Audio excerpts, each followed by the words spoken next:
Hello बच्चों, कैसे हैं आप। उम्मीद करती हूँ आप सभी अच्छे होंगे। आज जो हम स्टार्ट करने जा रहे हैं वो आज हम नया चैप्टर शुरू करने जा रहे हैं। हम जो आज है पॉलिटी का या कह सकते हैं सिविक्स का चैप्टर स्टार्ट करने जा रहे हैं। पहला चैप्टर है जो है सत्ता की साझेदारी। आज से पहले जो हमने मतलब 9th क्लास में भी हमने सिविक्स को पढ़ा था, पॉलिटी को पढ़ा था। इससे पहले आपने 6 to 8 तक सिविक्स पढ़ा था। उसके बाद हमारा जो स्टार्ट हो जाती है हमारी लोकतांत्रिक जो राजनीति है, जो हमने 9th क्लास में पढ़ी थी उसको पार्ट 1 बोल दिया गया था। और उसके बाद जो आज हम जो पढ़ रहे हैं 10th क्लास में वो पार्ट 2 है, लोकतांत्रिक राजनीति का पार्ट 2।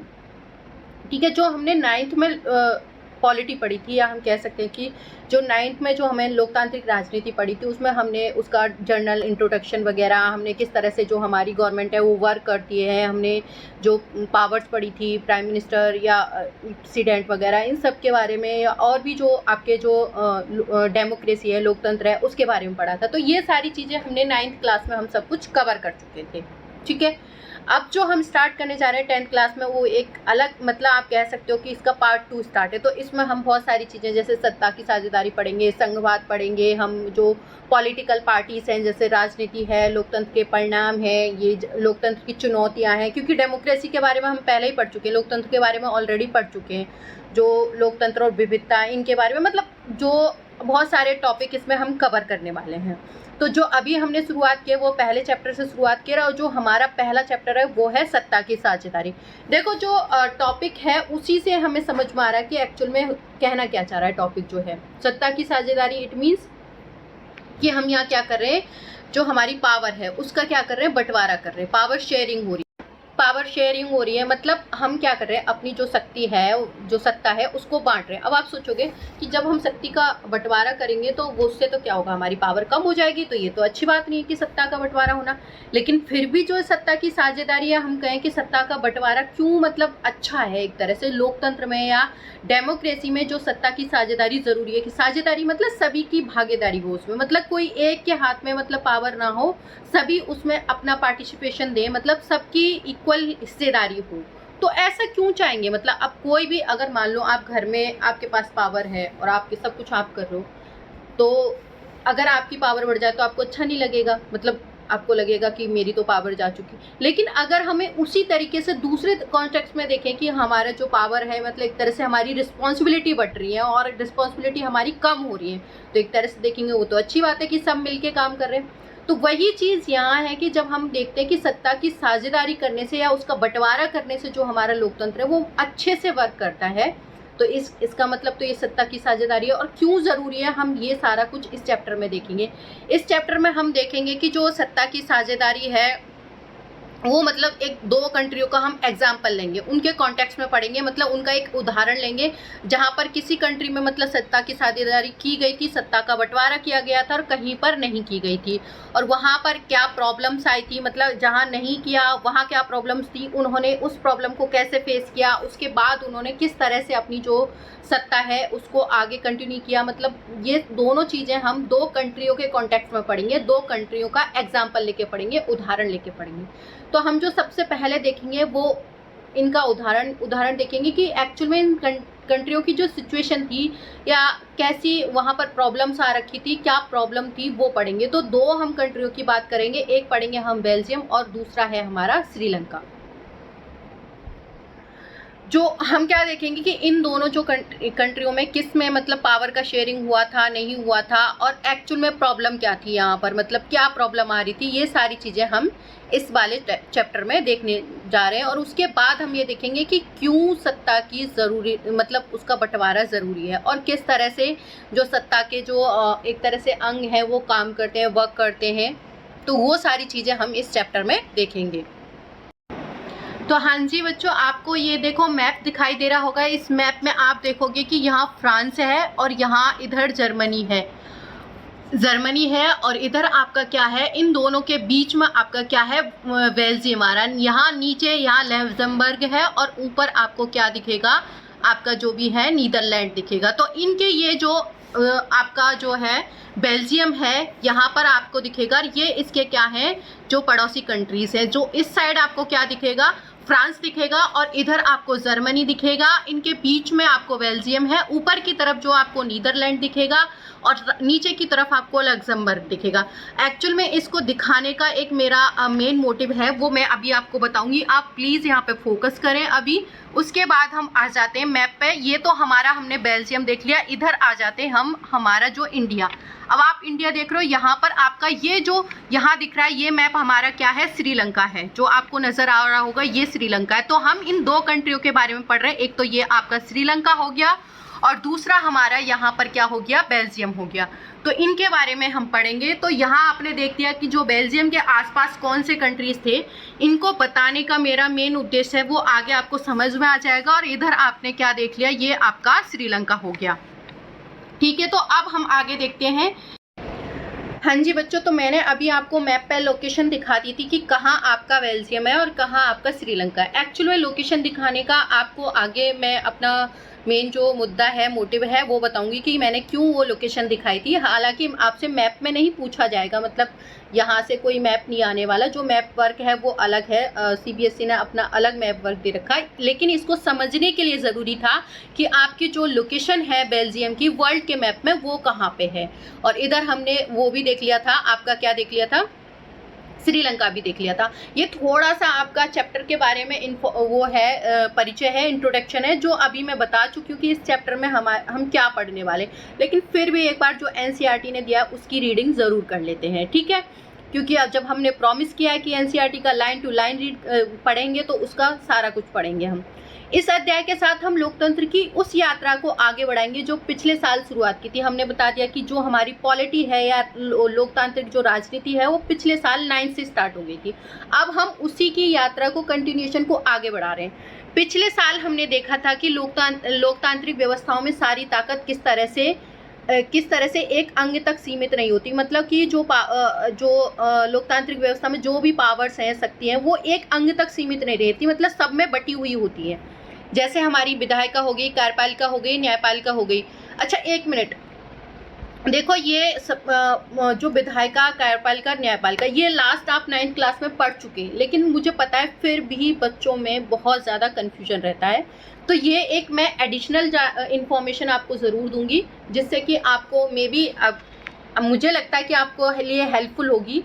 हो सकता है कुछ को ये चीज़ें पहले से ही पता हो, लेकिन मुझे लगता है कि मुझे ये दे देनी चाहिए। जो हमारे कहते हैं ना गवर्नमेंट का जो टाइप है या जो अंग है, मतलब जिस तरह से वर्क करती है, वो इन तीनों के कॉन्सेप्ट पे करती है। मतलब किस तरह से करती है कि हमारे यहाँ जो गवर्नमेंट का जो टाइप है, एक तरह से वो इन तीनों को लेकर के चलता है। जैसे ये तीनों ही पार्ट होते हैं, हमारी विधायिका, कार्यपालिका और न्यायपालिका। तो इसी कॉन्सेप्ट की सरकार काफ़ी सारे कंट्रियों में, लेकिन ज़रूरी नहीं है कि हर कंट्री में यही कॉन्सेप्ट की गवर्नमेंट हो आपकी। हर कंट्री का अलग अलग अपना तरीका होता है, अपनी अलग अलग तरीके की डेमोक्रेसी होती है। ज़रूरी नहीं है कि जो लोकतांत्रिक देश हैं वो सब में एक जैसी वो शासन व्यवस्था अपना है। सबका अपना तरीका होता है, बेअलग होता है। तो जो इंडिया की मैं बात कर रही हूँ, इंडिया के कॉन्टेक्स्ट में हमारी जो विधायिका है, वो विधायिका का वर्क क्या होता है एक्चुअल में। तो विधायिका जो हमारी होती है वो कानून बनाने का काम करती है, ठीक है। तो विधायिका ने ये कानून बना लिया कि कोई भी चीज़ हमारे कानून बनाने का, जो संसद के दोनों सदन है मिलकर, उस तरह से हमारा एक कानून बन गया, ठीक है। जो हमारी कार्यपालिका होती है उसका क्या काम होता है, वो जो कानून बनाए, मतलब जो विधायिका ने जो कानून बनाया उसको एग्जीक्यूट करना। एग्जीक्यूट मतलब लागू करना उसको, कि वो मतलब किस तरह से लागू करना है, किस स्टेट में करना है, क्या करना है, मतलब कौन सा फॉर्मूला अप्लाई करना है, पॉलिसी अप्लाई करनी है, किस तरह से इसको वर्क करेंगे, किस जगह कैसे इम्प्लीमेंट करेंगे, कितने लोगों में करेंगे। मतलब ये सारा वर्क जो है, ये काम जो है किसका है, कार्यपालिका का। ये काम कार्यपालिका का हो गया। अब आता है कि अब दोनों ने, आपने देखा कि विधायिका ने अपना काम देख लिया कि वो कानून बनाएगी, उसके बाद जो कार्यपालिका उस कानून को लागू करेगी कि कहीं लागू हो रहा है, नहीं हो रहा, ये मतलब इस तरह से किस तरह से लागू करना है, इम्प्लीमेंट करना है। मतलब ये सारा काम आपका कार्यपालिका को हो गया। अब न्यायपालिका क्या करेगी, तो न्यायपालिका क्या करती है, इन दोनों को ही ऑब्जर्व करती है, इन दोनों को ही देखती है कि जो विधायिका ने कानून बनाए हैं वो अपने संविधान के अकॉर्डिंग है या नहीं है। मतलब संविधान के किसी उसका उल्लंघन तो नहीं कर रहे, कानून ठीक ढंग से बनाए गए, नहीं बनाए गए, क्या पता किसी एक को लाभ हो औरों को नुकसान हो। मतलब ये सभी के हित में है या नहीं है, इस तरह से मतलब वो ये देखेगी कि विधायिका का काम। उसके बाद वो ये भी देखेगी कि जो कार्यपालिका है उसने कानून ठीक से लागू किए नहीं किए, या फिर बरवली बस मुंह जबानी या चल गए, या पेपरों में ही चल रहे हैं बस, और प्रैक्टिकली उनको इम्प्लीमेंट नहीं किया जा रहा है, कहीं पर लागू नहीं किया जा रहा है, ढंग से उनका पालन नहीं किया जा रहा है। तो ये सारा काम क्या देखेगी, हमारी न्यायपालिका देखेगी। तो अब मुझे लगता है कि आपको तीनों का समझ में आ गया होगा कि ये तीनों का वर्क क्या है और ये किस तरह से वर्क करती है। तो जो आपकी ये और इनकी अपना एक दायरा होता है, जो विधायिका, कार्यपालिका, न्यायपालिका, ये तीनों आपस में मिलके आप अपना काम करती हैं।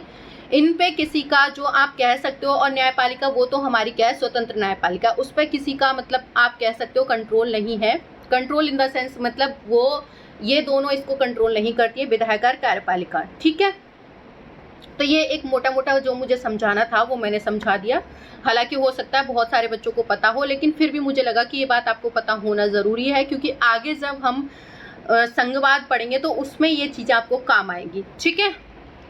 तो न्यायपालिका के बीच पूरी समझ के साथ सत्ता को विकेंद्रित कर देना लोकतंत्र के कामकाज के लिए बहुत जरूरी है। विकेंद्रित मतलब बांट देना, ठीक है। तो इन तीनों के बीच अपना अपना काम बांट देना, मतलब इनकी अपनी अपनी पावर बांट देना, ये सत्ता लोकतंत्र के लिए जरूरी है। मतलब पहले 3 अध्याय में हम सत्ता के बंटवारे पर सोच विचार से आगे बढ़ेंगे कि हम जो पहले चैप्टर लेंगे, शुरुआत के जो चैप्टर लेंगे, 3 अध्याय लेंगे, उनमें हम क्या करेंगे, पावर का बंटवारा करेंगे और उसी के साथ क्या करेंगे, आगे बढ़ेंगे। क्योंकि जो पहला ये चैप्टर है आपका सत्ता का बंटवारा, इसमें तो सिर्फ आपको 2 एग्जाम्पल देके कंट्रियों के उसमें बताएंगे कि जो सत्ता का बंटवारा है वो क्यों जरूरी है। उसके बाद जो आपका अगला चैप्टर जो आएगा कि जिसमें संघवाद हम पढ़ेंगे, तो संघवाद में हम देखेंगे कि जो सत्ता का जो बंटवारा है वो किस तरह से वर्क करता है, किस तरह से पावर हमारी बटी हुई होती है, कार्यपालिका, विधायपालिका, और जो स्टेटों को कैसे, जो आपकी लोकल गवर्नमेंट है उन तक कैसे पहुंचती है। तो वो बाकी के अगले चैप्टर में हम पढ़ेंगे। तो 3 पूरे चैप्टर आपके सत्ता के बंटवारे से रिलेटेड हैं।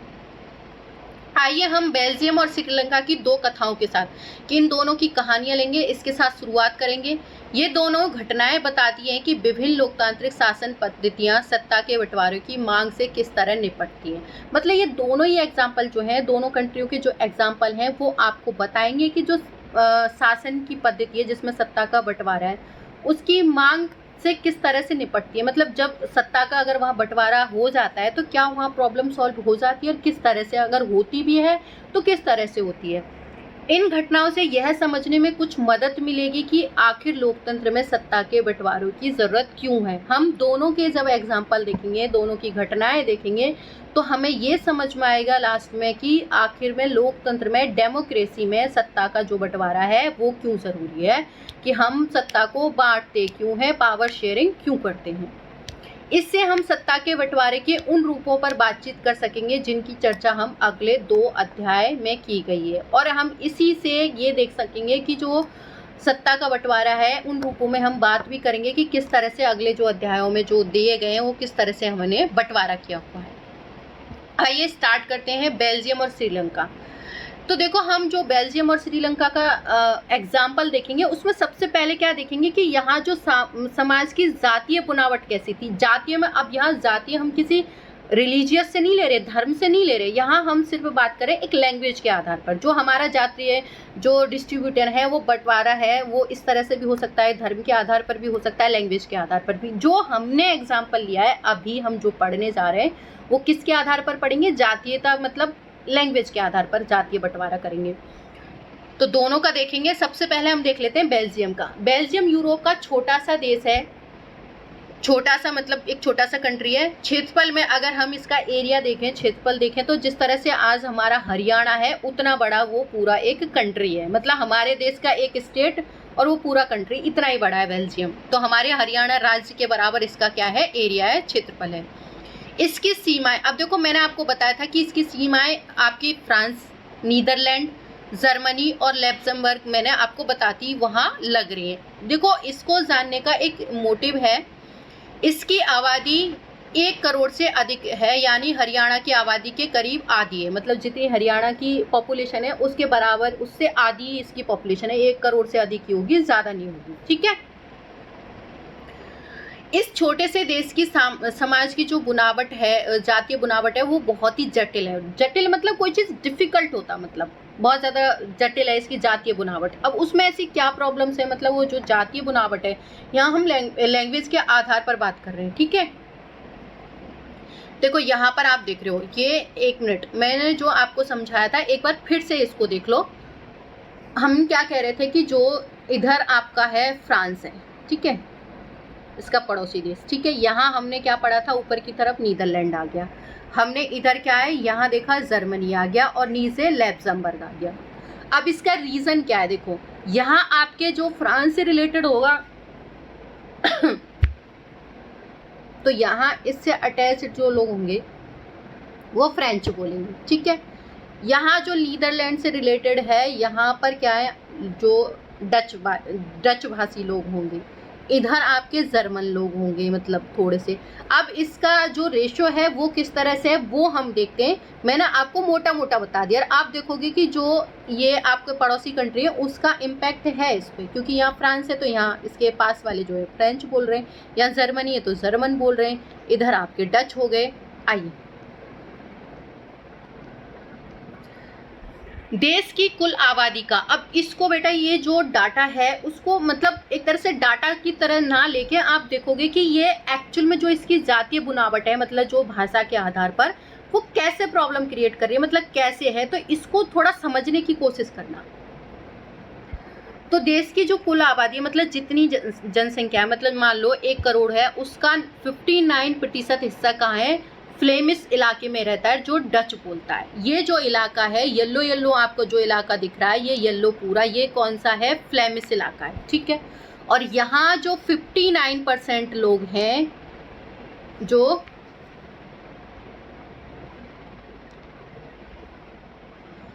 ये वाला पूरा एरिया है, ये कौन सा है, डच भाषी लोग हैं। यहाँ पर फ्लेमिश वाला एरिया है, यहाँ पर डच बोलते हैं, ठीक है। कितने परसेंट हैं, ये हमारे हैं 59% लोग। बेटा ये याद रखना कितने परसेंट, वो एक्चुअल में आगे ये डाटा काम आएगा, उसकी वजह है। अब जो शेष है, मतलब अब जो 59 है उसके बाद में शेष जो 40% है, 40% लोग क्या हैं, यहाँ पर आपके आ गए, ये 40% लोग क्या बोल रहे हैं, यहाँ पर फ्रेंच बोल रहे हैं, मतलब फ्रांस के हैं ये लोग, तो ये 40% आपके फ्रेंच हो गए, ठीक है। उधर 59 हो गए, इधर आपके हो गए 40%, ठीक है। फीसदी लोग बेलोनिया, मतलब ये वाला एरिया जो है वो बेलोनिया कहलाता है। तो इसको आप एक तरह से अंडरलाइन ही कर लें, क्योंकि ये पूरा मुझे इम्पोर्टेंट लगता है, आप अपने हिसाब से देख लीजिए। मुझे ये इम्पोर्टेंट लगा तो मैंने आपको, मुझे लगा कि ये इम्पोर्टेंट है। 1 मिनट कुछ, मेरे अकॉर्डिंग ये इम्पोर्टेंट है, ठीक है। तो यहाँ आपका जो 59% देख लिया हमने कि जो फ्लेमिश वाला एरिया है और वहाँ पर डच लोग रहते हैं। 40% जो है हमारे 40% लोग हैं वो बेलोनिया के क्षेत्र में है और वो फ्रेंच बोलते हैं। जो शेष 1% लोग हैं वो जर्मन बोलते हैं। मैंने बताया था ना, जो जर्मनी के तरफ वाले हैं, जैसे आपके ये वाले लोग। 1 मिनट,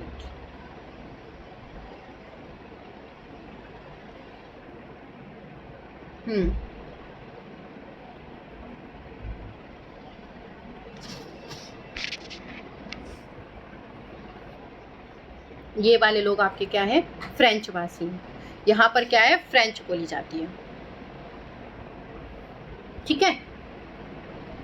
1% है ये, तो आपने देख दिया। ये तो आपके हो गए, येलो वाले तो हो गए आपके 59, रेड वाला हो गया आपका 40, येलो वाला हो गया आपका डच, और ये रेड वाला हो गया आपका 40% क्या हो गया आपके फ्रांच हो गया, और ये आपका जो 1% हो गया वो जर्मन भाषी हो गए, ठीक है। तो इस तरह से ये जो जातीय बुनावट थी किसकी, बेल्जियम की, ठीक है। तो हमने बेल्जियम का देख लिया कि इस तरह से इसकी जातीय बुनावट थी। अब आगे देखते हैं कि प्रॉब्लम एक्चुअल में क्या थी। शेष 1% लोग जर्मन बोलते थे, राजधानी ब्रुसेल्स के 80% लोग फ्रेंच बोलते थे और 20% लोग डच बोलते थे। अब दिक्कत यहाँ है, देखो मैं बताती हूँ क्या दिक्कत है, कि ये कह रहा है कि अब वैसे तो आपने देखा होगा कि जो सबसे ज़्यादा मेजॉरिटी में या बहुमत में कौन है? आप मन में सोचो कौन है, मतलब बहुत ज़्यादा जनसंख्या में कौन है? 59% वाले लोग ही तो होंगे या 40% वाले? 59%। तो हम देखेंगे कि पूरे देश में हालांकि होने को तो डच भाषी लोग ज़्यादा हैं, लेकिन क्या हो रहा है कि जैसे मान लो हम अपने देश का उदाहरण ले लेते हैं, अपने कंट्री का उदाहरण ले लेते हैं कि इंडिया में मान लो 59% आपके हिंदी भाषी लोग हैं और आप लगा लो कि 40% आपके क्या हैं, इंग्लिश भाषी लोग हैं। लेकिन अब जो इंडिया की राजधानी है दिल्ली, मतलब कैपिटल, अब उस राजधानी में इंग्लिश बोलने वाले लोग जो भी जितने भी लोग रह रहे हैं उनमें से 100% में से 80 लोग तो ऐसे हैं जो इंग्लिश बोलते हैं, 20% लोग ऐसे हैं जो हिंदी बोलते हैं। अब वहाँ पर राजधानी में मेजॉरिटी किसकी रही, मतलब बहुमत किसका रहा, ज़्यादा जनसंख्या किसकी है, इंग्लिश वालों की। और ये भी देख लें कि वो जो इंग्लिश वाले हैं उनके पास पावर ज़्यादा है, सत्ता ज़्यादा है, पैसा ज़्यादा है, ये ज़्यादा है, ठीक है। तो उनकी पावर है, मतलब पैसा पावर उनके पास है। तो जो 20% डच लोग हैं वो तो ये सोचेंगे ना कि हम तो संख्या में पूरे देश में ज़्यादा हैं, उसके बावजूद भी जो पावर है वो मतलब जो इकोनॉमिकली जो आर्थिक रूप से ये स्ट्रांग है जो मतलब इंग्लिश वाले, ऐसा क्यों, हमें भी तो मतलब उसी तरह से उनका फ़ायदा बेनिफिट मिलना चाहिए। उधर वो जो आपके इंग्लिश वाले लोग हैं वो सोचेंगे कि हमारे पास सत्ता और पावर तो है लेकिन हमारे पास क्या है, मेजॉरिटी नहीं है, बहुमत नहीं है, किसी दिन कुछ गड़बड़ हो गया तो, तख्ता पलट हो गया तो ये उनके दिमाग में चलती रहेगी। ये एक तरह से प्रॉब्लम थी। तो उसी तरह से क्या था बेल्जियम में, मतलब पूरे अगर हम बेल्जियम की देखें तो डच भाषी लोग ज़्यादा थे, 59% क्या है डच लोग थे और जो 40% थे वो फ्रेंच थे। लेकिन जो जितने भी फ्रेंच लोग थे वो कहाँ रह रहे थे, जो बेल्जियम की राजधानी थी ब्रुसेल्स थी, उसमें सिर्फ 20% है वो तो डच लोग थे और 80% फ्रेंच लोग थे। और वो जो 80% फ्रेंच लोग थे उनके पास पावर भी थी और उनके पास इकोनॉमिकली वो क्या थे, स्ट्रॉन्ग भी थे, ठीक है। आगे बढ़ते हैं। अल्पसंख्यक फ्रेंच भाषी लोग तुलनात्मक रूप से ज़्यादा समृद्ध और ताकतवर थे। मतलब अल्पसंख्यक मतलब जो संख्या में कम होना, कि हालांकि जो ये अल्पसंख्यक फ्रेंच लोग हैं वो संख्या में तो कम थे, फ्रेंच भाषी संख्या में तो कम थे, लेकिन इनके पास क्या था, ज़्यादा समृद्ध थे, मतलब इनके पास रिसोर्स बहुत काफ़ी सारे थे और ये ताकतवर भी थे, मतलब इनके हाथ में पावर भी थी। बहुत बाद में जाकर आर्थिक विकास और शिक्षा का लाभ पाने वाले, कि मतलब अभी बहुत बाद में, मतलब अभी तो उन्हें लाभ भी नहीं मिला था, उन्हें मतलब ना तो जो एजुकेशन का लाभ मिल रहा था ना उन्हें आर्थिक लाभ मिल पा रहा था। तो बहुत बाद में जाकर के जो आर्थिक विकास हुआ उनका, तो उन्हें शिक्षा का लाभ पाने वाले डच भाषी लोगों की स्थिति से नाराज़गी थी, मतलब उनको उन लोगों से नाराज़गी थी।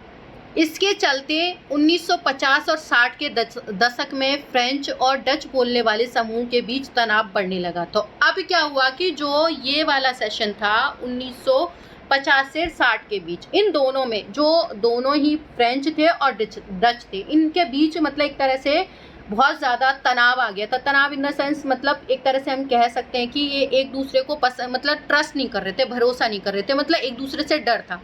जो जर्मन डच लोग थे उनको तो ये डर था कि इनके पास पावर और सत्ता है, ये हमारे साथ कुछ भी कर सकते हैं। जो फ्रेंच लोग थे उनको ये डर था कि संख्या में ये लोग ज़्यादा हैं, हो सकता है तख्ता पलट हो जाए, सत्ता इनके हाथ में चली जाए, पावर इनके हाथ में चली जाए। अगर डेमोक्रेसी जैसे अगर इंडिया जैसा फॉर्मूला हो एक तरह से कि आप वोटिंग करवाएं, वोटिंग सिस्टम करवाएं, तो उसमें क्या है, जो लोग बहुमत में ज़्यादा है उन्हीं, वो ऑब्वियस सी बात है उनके साथ क्या होगा, वो जीत जाएंगे।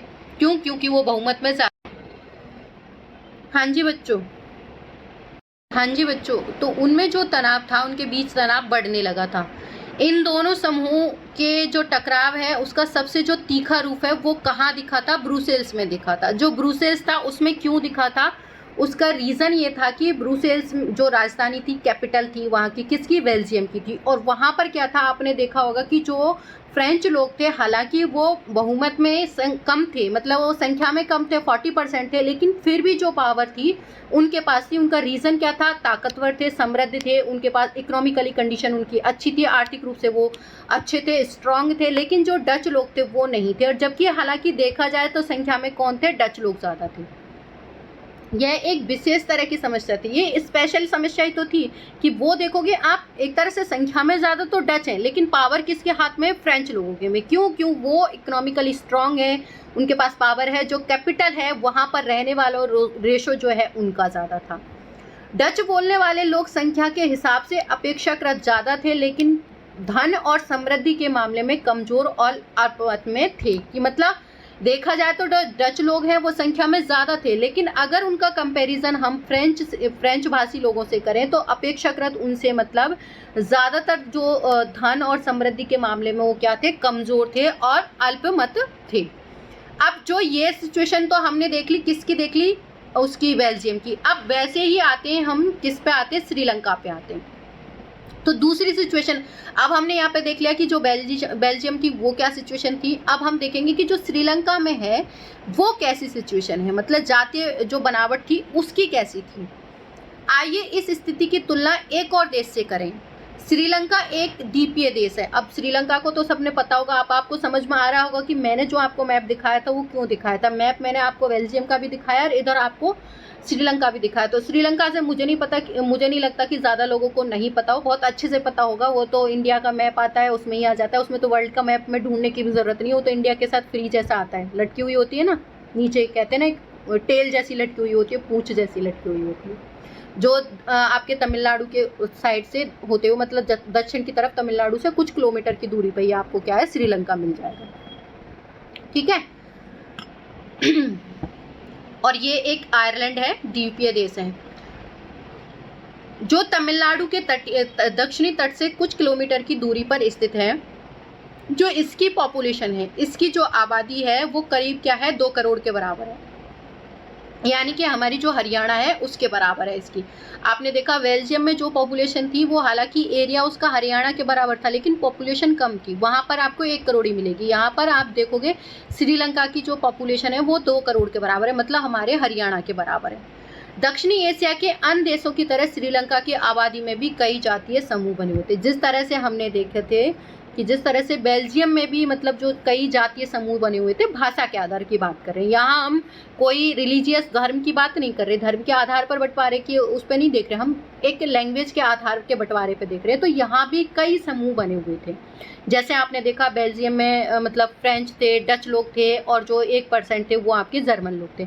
ऐसे ही श्रीलंका में भी डिस्ट्रीब्यूशन देखोगे, और श्रीलंका में देखोगे और भी जटिल है, बहुत ही ज़्यादा। मतलब तो आप जरा फोकस्ड होकर ये वीडियो सुनना। तो सबसे प्रमुख जो सामाजिक समूह, अगर आप देखोगे कि यहाँ जो सबसे सामाजिक समूह था वो कौन सा था? आपका सिंहली लोग थे। ये कितने थे? 74% लोग थे। ठीक है, 74% आप सिंहली हो गए। दूसरे थे आपके 18%। ये जो हमारे 18% थे ये कौन से थे? हमारे तमिल लोग थे। 18% हमारे कौन से थे? तमिल लोग थे। अब जो ये 18% है, ये 18% का जो रेशो है उसमें भी आप देखोगे जो 13% थे वो तो ऐसे थे जो श्रीलंका के निवासी थे, वहीं के मूल निवासी। ठीक है, और जो इसके 5% लोग थे वो ऐसे थे जो इंडिया के मतलब तमिल लोग थे। तो मतलब 13% तो जो थे श्रीलंकाई मूल के तमिल थे, और जो 5% थे वो हिंदुस्तान के तमिल लोग थे। रीज़न देखो एक बार समझ लो कि ऐसा क्यों था। ऐसा इसलिए था कि देखो शुरुआत से ही जो चोल पांड्य तक की हम बात कर रहे हैं, उस टाइम से यहाँ मतलब श्रीलंका में ही लोग, ये तमिल लोग वगैरह रह रहे हैं उस टाइम से। ठीक है, उस टाइम तो इस तरह से हमारा इंडिया पाकिस्तान और इस तरह से बॉर्डर नहीं हो रखा था, वो सारी चीज़ें। फिर बाद में जब हम औपनिवेश बने थे, मतलब जब ब्रिटिशर्स आए थे, तो उस टाइम पे क्या था कि जो ये ब्रिटिशर्स थे क्या आयरलैंड पे खेती वगैरह करते थे, चाय कॉफ़ी वगैरह जो इनके बागान लगे हुए थे। तो इन्होंने क्या किया, ये लोग यहाँ से मतलब इंडियंस को लेके गए, वहाँ पर ले जाके छोड़ दिया बागानों में काम करने के लिए। तो ये जो लोग वहाँ से वहाँ जाके रहने लगे, अब वो वापस लौट के तो आए नहीं। ये उन्हीं की संतान है जो आपके 5% आपको तमिल बोला जा रहा है श्रीलंका में, तो ये वही लोग हैं। ठीक है, आइए देखते हैं। तमिल का नंबर सिंहलियों का है जिनकी आबादी कुल जनसंख्या की 74% है। फिर तमिल का नंबर आता है जिनकी आबादी कुल जनसंख्या में 18% है। तमिल में भी 2 समूह हैं। अब इस तमिल में भी 2 समूह मैंने आपको बता दिया। श्रीलंकाई मूल के तमिल कितने हैं? 13%। ठीक है, और श्रीलंका हिंदुस्तानी जो तमिल है वो औपनिवेशिक शासन में बागानों में काम करने के लिए भारत से लाए गए लोगों की क्या है, संतान है। मौजूदा श्रीलंका के नक्शे पर गौर करें तो पाएंगे कि तमिल मुख्य रूप से उत्तरी तथा पूर्वी प्रांतों में आबाद हैं और अधिकतर सिंहली भाषी लोग बौद्ध धर्म है, जबकि तमिल भाषी लोगों में कुछ हिंदू है और कुछ मोमडन्स है। अब इधर आ जाओ, यहाँ आपको ये श्रीलंका का मैप दिख रहा है, इसको आप ध्यान से देखना 1 मिनट, ठीक है। ये आप जो येलो येलो देख रहे हो ना, तो ये वो लोग हैं जो सिंहली लोग हैं। तो आप देखोगे कि सबसे ज़्यादा आबादी किनकी है, जो सिंहली भाषी लोग हैं उनकी है, ठीक है। जो आपके बहुमत है या मेजॉरिटी है उसमें ज़्यादा कौन से आपके सिंहली लोग हैं। उसके बाद आ जाओ, आपको जो ये रेड रेड दिख रहा है ना, उत्तरी और पूर्वी प्रांत, ये आपको दिख रहा है, ये कौन है, ये श्रीलंकाई मूल है। जो आपके 13% की बात हो रही थी ना, तमिल श्रीलंकाई जो मूल तमिल है वो हैं। और उसके बाद ये ब्राउनिश से आपको दिख रहे हैं ना जगह जगह, ये ब्राउनिश, ये सारे आपके क्या हैं, जो 5% जो है आपके हिंदुस्तान तमिल, मतलब जो इंडियंस तमिल हैं वो हैं ये, ठीक है। जो ये लोग थे आपके जो सिंहली लोग थे, इनका जो धर्म था वो बौद्ध धर्म था, मतलब ये सब लोग बौद्ध धर्म को मानते थे। लेकिन जो आपके ये आपके तमिल लोग हैं, इनका दोनों ही धर्म को मानने वाले लोग थे। ये मतलब आपका जो हिंदू धर्म है उसको भी मानते थे और आपके कौन से धर्म को भी मानते थे, मोमडन धर्म, दोनों को ही मानते थे। मतलब दोनों को ही मानने वाले लोग थे ये लोग, ठीक है। मतलब मोमडन भी था और हिंदू धर्म था। अब आपने देखो कि मैम आपने 74 बता दिया, 18 बता दिया, बाकी का कहाँ चला गया रेशो, तो बाकी का रेशो भी हम देखते हैं। तो यहाँ पर क्या था कि जो श्रीलंका की आबादी में ईसाई लोगों का 7% हिस्सा था। अब यहाँ जो 7% लोग हैं वो ईसाई धर्म को मानने वाले लोग थे। तो वहाँ जब हम देख रहे हैं कि जो सिंहली भाषी लोग हैं वो कौन सा धर्म फॉलो कर रहे हैं, वो बौद्ध धर्म फॉलो करते हैं। लेकिन जो 18% जो आपके तमिल लोग हैं, जो 18% जो तमिल भाषी लोग हैं, वो कौन सा धर्म अपना रहे हैं, उसमें से कुछ हिंदू हैं और कुछ मोमडन है। अब बात आती है कि जो 7% जो आपके ईसाई धर्म के लोग हैं वो किस लैंग्वेज को बोलते हैं। तो इसमें जो ये 7% हैं ये तमिल भी हैं और क्या है आपके सिंहली भी हैं, ठीक है। मतलब ये दोनों ही लैंग्वेज के लोग हैं, ना तो ये सिंहली है ना ये तमिल है, मतलब दोनों ही है इनमें, कि एक नहीं है। मतलब ये आपने देखा हो कि जो सिंहली है वो तो पूरे जो सिंहली जो एक साइड आपके 74% है वो तो पूरे सारे क्या है, बौद्ध धर्म है। लेकिन ये जो 7% जो आ रहा है उसमें कुछ तमिल भी है कुछ सिंहली भी है, ठीक है। तो इनको इनमें मिक्स काउंट नहीं किया। उसके बाद अब आपने कहा कि मैडम 74 हो गया, 18 हो गया, 7 हो गया, अब इनको करते हैं प्लस। तो ये कितना हुआ आपका,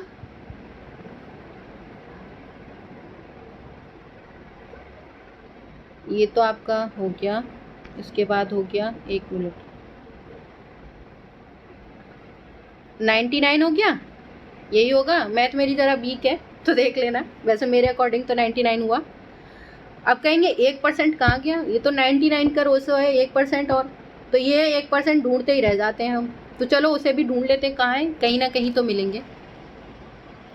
अब ज़रा सोचिए कि ऐसी स्थिति में क्या हो सकता है। ये देखो अब इसमें यहाँ 1% नहीं बता रखा ना आपको, यही है एनसीईआरटी में 1% नहीं बता रखा आपको कहाँ। तो ये 1% वो लोग हैं जो कोई और धर्म को मानने वाले, मतलब किसी और लैंग्वेज को या उसको अपनाने वाले लोग हैं, वो हैं 1%, ठीक है। तो बस ये बात एक इन्फॉर्मेशन थी, वो देखो। जरा सोचे कि ऐसी स्थिति में क्या हो सकता है कि बेल्जियम में डचवासी लोग अपनी संख्या, ये यहीं पे होगा ना, यहाँ कोई ऊपर तो है नहीं ना, हाँ नहीं है। बेल्जियम में डचवासी लोग अपनी बड़ी संख्या के बल पर फ्रेंच भाषी और जर्मन भाषी लोगों पर अपनी इच्छाएं थोपते थे। कि अब आप एक सिचुएशन सोचिए कि जो बेल्जियम है उसमें डच भाषी लोग संख्या में ज़्यादा थे, अगर वो अपनी पावर है वो किन पे थोपें, फ्रेंच पे थोपें और जर्मन पे, क्योंकि जर्मन तो 1% ही था बेचारा, उन पे थोपें अपनी इच्छाएं, मतलब अपना जो अपना तरीका है अपनी इच्छाएं उन पे थोकें, तो क्या होगा, तो इससे उनके बीच लड़ाइयाँ ही और बढ़ेंगी। अब मान लो कोई अगर पावरफुल है, मतलब वो संख्या में ज़्यादा है, मान लो जिस एरिया में मैं रह रही हूँ और दूसरे धर्म के लोग बहुत ज़्यादा हम उस पर अपने रूल्स रेगुलेशंस वहाँ चला रहे हैं वो और थोपते चले जाएं, तो एक ना एक दिन तो मुझे बुरा लगेगा ही, भाई बहुत हो गया, एक लिमिट तक ही तो बर्दाश्त करते हैं। तो क्या होगा, आपस में झगड़ा होगा, लड़ाइयाँ होंगी, तो संभव था कि ऐसा देश बढ़ जाए तो ब्रुसेल्स पर दोनों पक्ष अपना अपना दावा ठोकते हैं कि वो अब क्या है, अगर ऐसा कुछ सिचुएशन हो जाए तो ऑब्वियस सी बात है जो बेल्जियम की राजधानी थी ब्रुसेल्स, उस पर दोनों ही क्या करेंगे, अधिकार करने की कोशिश करेंगे। डच अपनी संख्या के आधार पर, फ्रेंच अपनी पावर के आधार पर। श्रीलंका में सिंहली आबादी का बहुतायत ज़्यादा था और वे लोग मुल्क में अपनी मनमानी चलाते थे। मैंने कहा था देखो जो ब्रुसेल्स था उसने तो फिर भी सत्ता का बंटवारा किया, लेकिन सिंहलियों ने नहीं किया था। और वहाँ पर जो पावर थी वो किसकी चल रही थी, वो सिंहलियों की चल रही थी। वो अपनी बहुमत में ज़्यादा थे वो लोग, तो क्या है अपनी मर्जी चला रहे थे, अपने मन मर्जी से सब कुछ चल रहा था।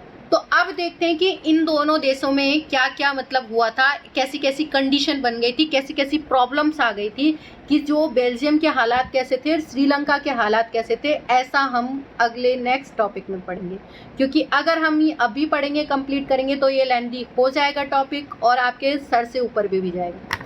देखो ये चैप्टर अगर आप जाके यहाँ से जाके मेरी वीडियो देखने के बाद रिवाइज भी करना ज़रूरी है और बुक लेके ज़रूर बैठें, और एक बार मेरी वीडियो सुनने के बाद आप रीडिंग ज़रूर करें, ध्यान से ज़रूर देखें, जो मैंने बोला उस चीज़ को फोकसली मतलब ज़रूर पढ़ें, जो अंडरलाइन कराई है उन्हें ज़रूर पढ़ें, क्योंकि ये चैप्टर अगर आप वैसे बैठोगे तो नहीं आएगा समझ में, थोड़ा टाइम लेगा, लेकिन अगर आप ध्यान से गौर से मेरी वीडियो सुनोगे तो आपको समझ में आ जाएगा। Thank you so much video देखने के लिए। आप मेरे चैनल को सब्सक्राइब करें, लाइक करें और बेल आइकन ज़रूर दबाएं, जिससे कि मैं नेक्स्ट वीडियो जब भी अपलोड करूं तो आपके पास नोटिफिकेशन पहुंच जाए। इसी तरह से मैं आपको सर्विस प्रोवाइड करवाती रहूं। Thank you so much. मिलते हैं नेक्स्ट वीडियो में।